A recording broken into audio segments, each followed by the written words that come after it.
Guys, Joe McDonough back here for MyMMAnews.com. Hit that like, subscribe, comment.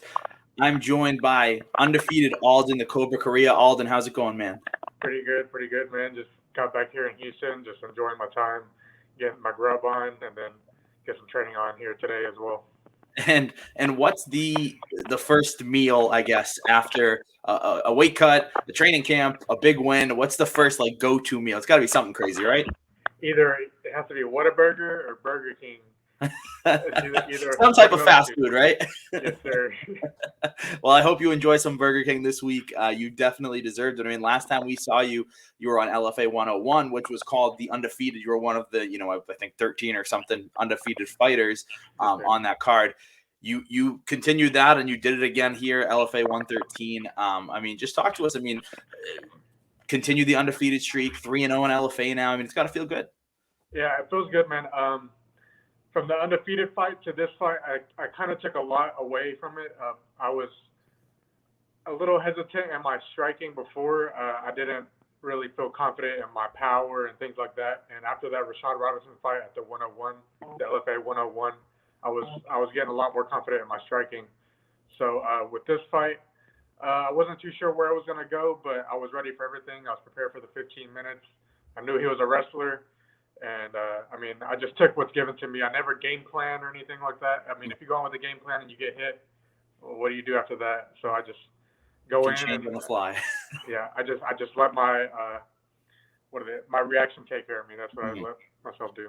And I was going to ask you about that. You another big submission win. You three of your five pro wins are beautiful submission wins. How much did that help you in the sense of having that big KO win at 101? Um, I wouldn't say that it gave me a lot of confidence, but it definitely boosted my confidence in my striking. But Mhm. as fighting, I mean, anyone can get caught, so it's not a, it's always 50-50 on the feet. Anything can happen. So I knew I wanted to get it down as quick as I could, and you know, see where he was at, and then if he was too good on the ground, then we were going to keep it standing. Yeah. And right now you are 23 years old, right? Yes, sir. So 23 years old, 5-0 as an amateur, 5-0 as a pro, 10-0 in your throughout your mixed martial arts career. I mean, do you kind of forget you're a 23-year-old still kind of learning sometimes? Sometimes, sometimes you feel like you've been in the game a lot longer. I mean, I started when I was young, so it feels like I've been in it for an eternity. So it's been like 10 years now, but I would say I'm just getting started. I have a lot more to learn, a lot more to get better at, and a lot more to show to everybody. Absolutely, and we're looking forward to it. I mean, if this is you still got to get better from here. We're in for a treat watching your career grow. 3-0, like I said previously, 3-0 in LFA now. I mean, that's an organization that breeds UFC, future UFC fighters, UFC champions, top contenders. To be 3-0 in LFA must feel pretty good, and even just be under the bright lights of LFA. Yes, sir. I mean, it felt amazing. LFA has really been taking care of me, and I want to thank my team, Meridian, for getting me on that show. It's probably one of the most stress-free promotions that I've been with. I don't have to worry about ticket sales. I mean, I'm going to sell tickets, but I don't have to worry about that. I mean, anything else, hotel expenses, gas, food, things like that, they really, really take care of you. So I want to thank Iridium and LFA for that. And that's something that I want to talk to you about. I've talked to plenty of regional fighters, and that's something they always talk about. Is I don't think people realize that you when you fight on a regional show, usually you have to sell 200 or so tickets, whatever, or else it docks your pay or your fight status and all that. Just talking about how kind of stressful it is going through a camp, and also, I mean, I'm sure you've got plenty of people wanting to go see you fight, but to go and have 200 or 300 tickets that you have to get rid of in a certain amount of time could probably be stressful going into a fight. It definitely is, especially when I first started here in the Houston scene.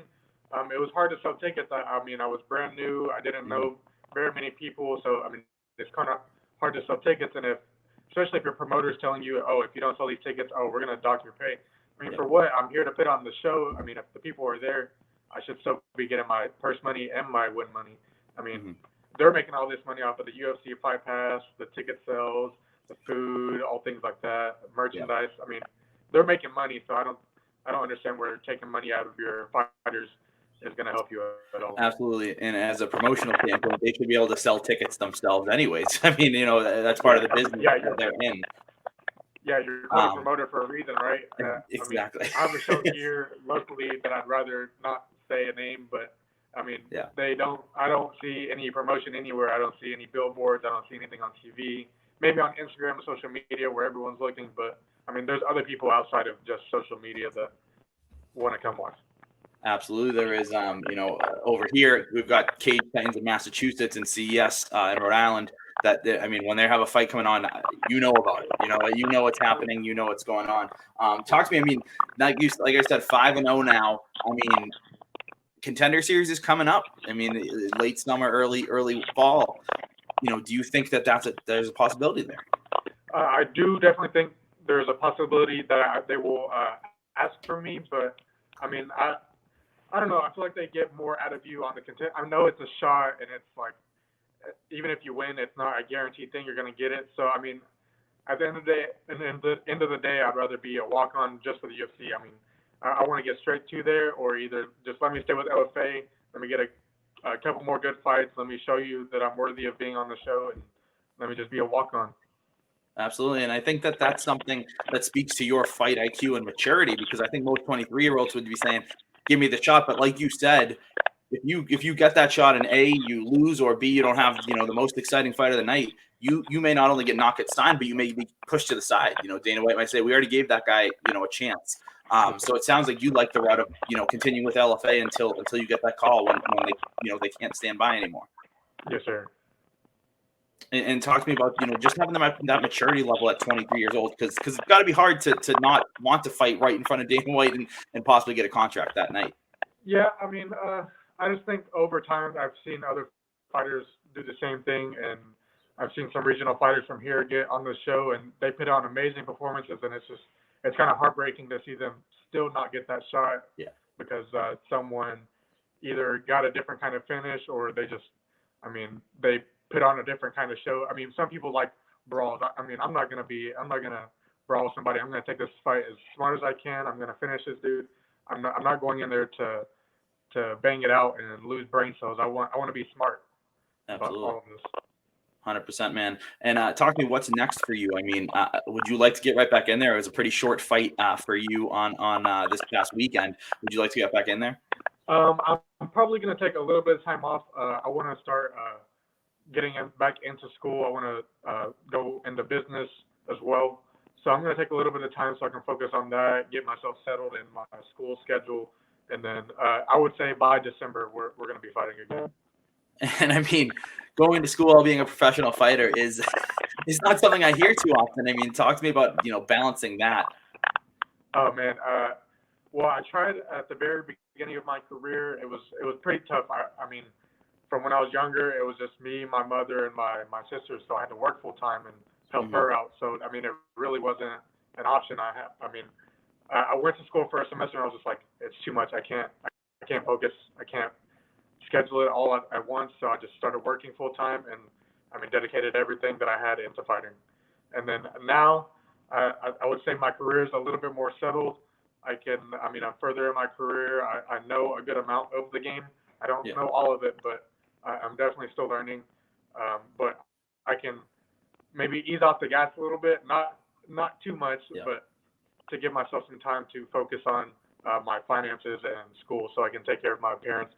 I mean, because, fighting is not a guaranteed thing. You can get in a fight and it's over. That's the end of the career. So I want to have a backup plan as well. Well, I feel like at 5-0 at 23 years old, you have a good career point right now to make that decision, and possibly maybe a future James Krause right here, because he's a solid businessman, a solid coach, a solid fighter. It sounds like we'd have a future James Krause. You guys should sit in a room together. Alden, that's all I've got for you, man. I appreciate the time. Congratulations on the win. I look forward to what's next. Thank you, man. Thank you. I really appreciate this.